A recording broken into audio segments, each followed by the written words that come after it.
everyone, we're here with RuPaul's Drag Race, Season 14, Episode 6, Glamazon Prime. So super fun, unconventional challenge. So if you are a Project Runway fan, at least I used to be, when it was a little campier and sillier, and of course when we had Tim Gunn and Heidi Klum, it's always a fun, unconventional challenge. So we say goodbye to Orion. Georges is like, it's going to get serious. They always do that. I mean, I get it. They almost lost. They're like now renewed. And I was happy to see Bosco. And then RuPaul comes in and sets up the challenge. Michelle Visage has become an addictive shopper. They have all these boxes from Glamazon Prime, and they're going to open them up and they have to make stuff. I love unconventional challenges, and there are things that in this challenge that I want to see are construction. I want to see transformation of materials. Basically, those are the two things. And I felt like they kind of just went with what they thought was pretty, which I don't agree with on like half of the results. I'm not mad about the results. I don't feel that strongly. I don't feel that strongly that the wrong person went home. I don't feel that strongly that the wrong person won. A little bit. But I was really surprised at a lot of the judging in terms of like, I'm all preparing my pen to say something, and then they're like, they go a different direction. I was like, what? So when they pick out random boxes, Willow's having problems opening the boxes, and so it's like, I'll just take whatever is left over. And then Daya is just really, I like Daya, but Daya is really like worked up about like being safe every week, and I'm not getting any feedback. And eventually Daya does get some feedback that they see a lot of her sister, who all of a sudden, Crystal Method, all of a sudden I forgot the name. Anyway, Willow's like, I have these long things, I'm gonna make, arms, make a baby doll dress, and then Daya comes over and is like, I'm gonna do, not a baby doll, but I'm gonna do a baby doll. I'm gonna do a baby doll. And it was a little bit like, I was kind of a little bummed that Willow was so quick to be like, oh well, I won't, as opposed to just being like, okay, I understand that, I have to work with the material I have, and I guess we'll just see what happens. Maddie wants to coordinate with a sex doll, really odd. There's a lot of like odd moments where people were like, at the other people. We get Carson to visit with RuPaul. I know that a lot of the choices that are being made are clearly being made because of quarantine. So things like the same judges, you see the same people. I like it. I kind of like it. Like rather than bringing in a famous director, they're just having Carson and stuff like that. I don't mind it. I don't mind it at all. Anyway, RuPaul tells Lady Camden to make a little bit bigger lips, and Lady Camden says, if RuPaul says it, I'm going to do it. Smart, that's how you play the game. When they go out, they all do their runway. Daya Betty, Willow Pill, Bosco, and Carrie Colby are all safe, which surprised me because I liked Willow Pill's, I liked Bosco's, and I even liked Daya Betty's because I thought all of them were, like that just surprised me. Maybe I'm not saying that okay. I liked Bosco's because there was a certain amount of construction that's done in that type of outfit to where you go, oh, that is not a piece of fabric wrapped around, belted in the middle and made into a dress. That is construction. Pants are like 1,000,000,000 times harder than a skirt.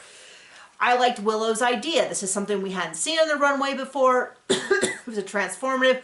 I wouldn't have picked either. Bosco's I probably would have guessed was an unconventional challenge because the material would be like, oh, no one's choosing that. But Willow Pills, I wouldn't have done. Diabetics, I thought was really interested, but if you just got the Crystal Method critique, it does feel very Crystal Method. Although, I wouldn't mind to see more of that. So we end up with Lady Camden at the top. Big yes, totally agree. Angeria, big yes, would not have clocked that for an unconventional challenge. And the construction was really good. And then Georges. And Georges wins. And I didn't hate Georges's, I just was... I don't know. I don't know. Am I alone in that? That felt very much like Georges was in the bottom last time, and this time she gets a win. What an amazing story arc. And I was like, oh, I would have gone for Lady Camden or Angeria. I get what they're not doing Angeria, because I could also have Angeria have won every single one so far, and I would have been just fine with the result of that. So I get, and Lady Camden loved it. A lot of people thought she was going to be the top. I did too.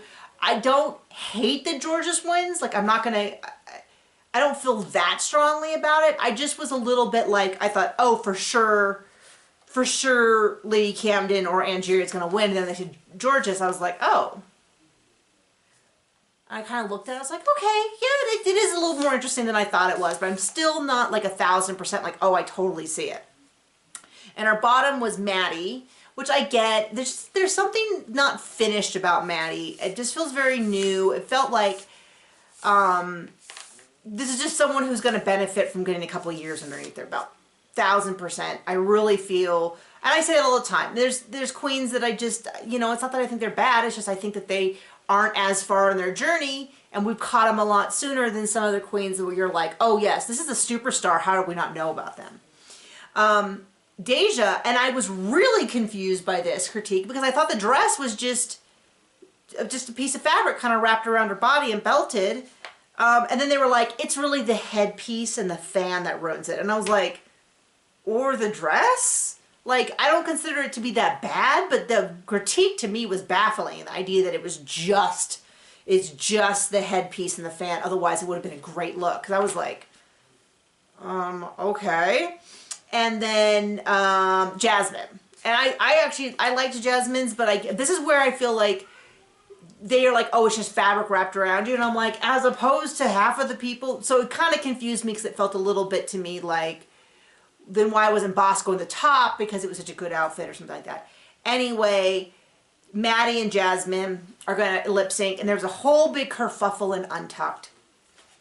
And I didn't quite understand where Jasmine was coming from with this because to me, it very much sounded like Maddie was saying, hey, I'm going to do great. I'm going to do awesome. I'm going to go in there and kill it. And like, it was very clear about herself and about psyching herself up. It was really clear. It didn't seem to be, to me, especially for Drag Race, it didn't seem to be out of character for what we normally hear people when they're in the bottom and they're trying not to spiral.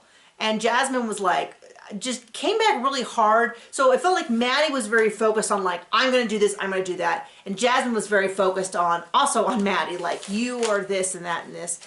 And it kind of was a little bit like, okay, I don't know. It made me, I've been kind of feeling sad for Jasmine as also an over talker, that I felt like people were being a little mean. But this interaction felt a little bit like, it had bully energy to it. And I was a little bit like, oh, I don't like that as much. But, you know, there you go. It won't be a big deal. They lip sync, Jasmine wins, Maddie goes home. There you go. That's the episode. So I'm still super excited. I'm loving this cast. I feel like there's still not as much to say. I had more to say this time in terms of like, yeah. So there you go. There we go. I don't have a lot to say about it, but anyway. Thank you to the 200 of you who join me every week. I appreciate it. So anyway, bye-bye.